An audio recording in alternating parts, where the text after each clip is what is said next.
All right, after a brief hiatus, I am back, and real quick here, we are going to take a look at Transformers Age of the Primes, the 13 Megatronus the Fallen. First off, I'm going to tell you right now, that's the only time you hear me say the word Megatronus. I hate that name. The whole purpose is they hide his name, that they destroy his name, and millions of years later, people are like, oh, Megatron named himself after him. No, stupid. Sorry, Hasbro, it's stupid. So from here on out, he's only known as the Fallen. And speaking of Fallen, Ricochet just fell. So here we have him, and he looks fantastic. But of course, we'll take a further, in-depth look at him as we go forward here. We're gonna go ahead and get him out of the way, so we can take a look at the box, le carton, le boîte, whatever the hell the word is. And of course, we do have this giant box. I know I wasn't going to get him. I swore I wasn't going to get any of these. I'm done collecting for the most part.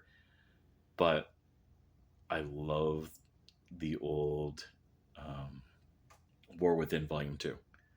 Like, I used to read it all the time. So I saw the figure and I broke down and I had to get it. I do think this box is rather cool, and I'm going to feel that one to strip. But, we get this beautiful artwork with him being all on fire. You got the tank with all the fire. I like that the steps here have him go from robot to tank. It literally shows you robot to tank. So that has him as an Autobot, though. We'll get to that. Get more of that beautiful artwork. Unfortunately, it's a little too big for me to make a bookmark out of, but get the nice, beautiful box. You get the product shots, what he can do. You get the weapon, the Requiem Blaster, by the way. A picture of him with some of his other primes. And this is the only one I plan on getting.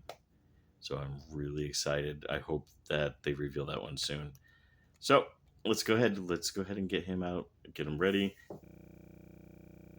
So we're back, and we have the Fallen in his vehicle mode, and this is a Cybertronian tank, and I really, really like this figure. I mean, it just looks fantastic. Now, some of the things aren't lining up for me, and that's because I did this quickly to get this done. But I mean, it has this cool little tank look. You can adjust the cannon, of course, and you can make it bigger and smaller depending on what you want to do. And we'll show that off when we talk about the accessories later. He does roll. He does have wheels at the bottom. I mean, it's just a fantastic good thing. I wish we could have integrated the weapons and these two flames better, but for now, it's fantastic looking.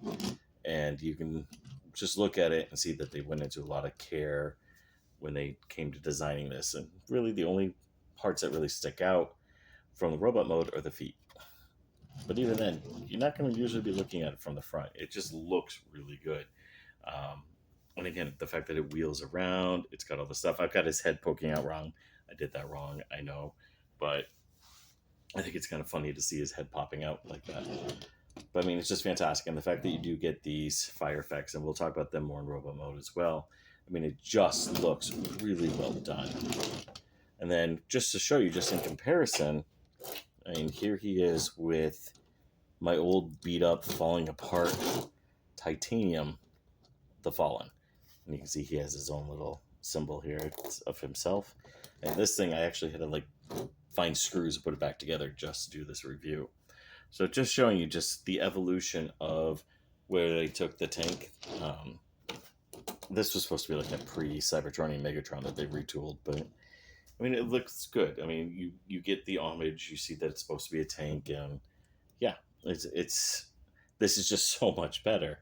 It's phenomenal. The titanium line was rather weak, of course, but yeah. And then just for the hell of it, here's the Fallen from Power of the Primes. So yeah, that is that. I mean, it just looks good. The fact that you can move the cannon up and down, if you want, you can turn it. It's very involved. It's a very, very cool tank. And of course, you can take the fire effects off, and it still looks cool.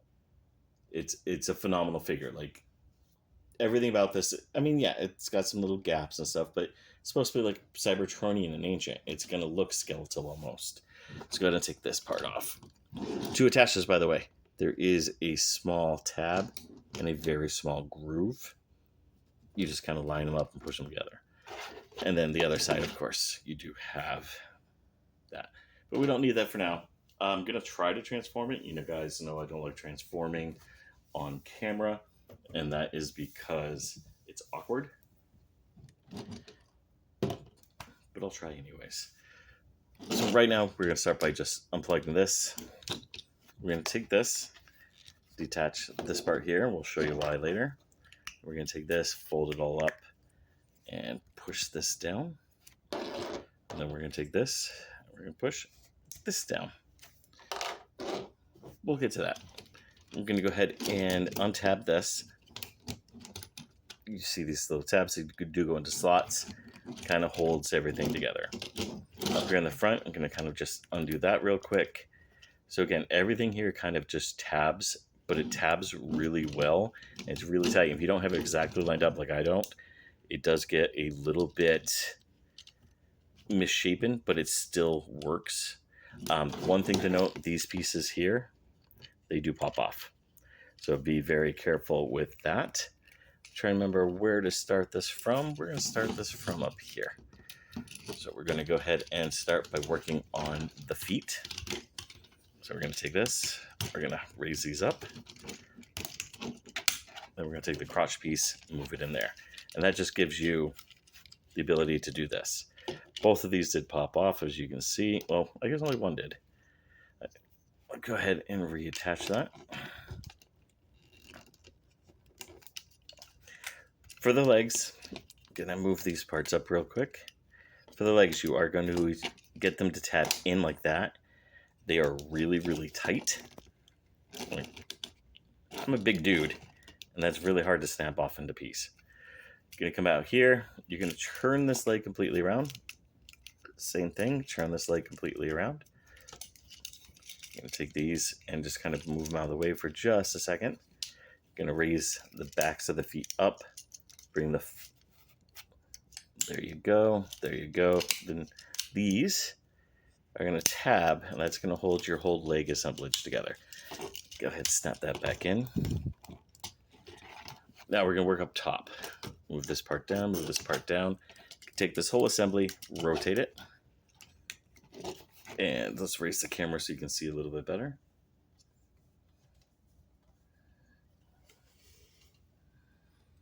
I mean, look at, he's mistransformed right now and he's still balanced. I mean, when I say this is a great figure, this is a great figure. We're going to take this, we're going to kind of get them out of the way. We're going to rotate these around and kind of bring this all out. And then these parts here are going to fold down. And that's basically going to hold like the whole shoulder pieces in. Take this. Again, it's on a rotation thing. Bring this up. It's going to kind of tab itself in some slots back here. Kind of. But you don't quite need it there yet. Matter of fact, I'm skipping a step. So let's go ahead and bring the arms up and get this all lined up, lined correctly. Now we can bring this down and kind of tab everything in. I mean, it's got the grooves there. Everything lines up and it just works fantastic. Go ahead and we'll go ahead and fix this whole back assemblage here.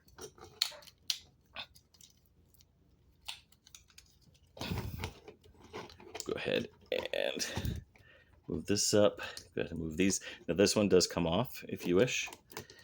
Move this down. Now we're going to come down to the arms.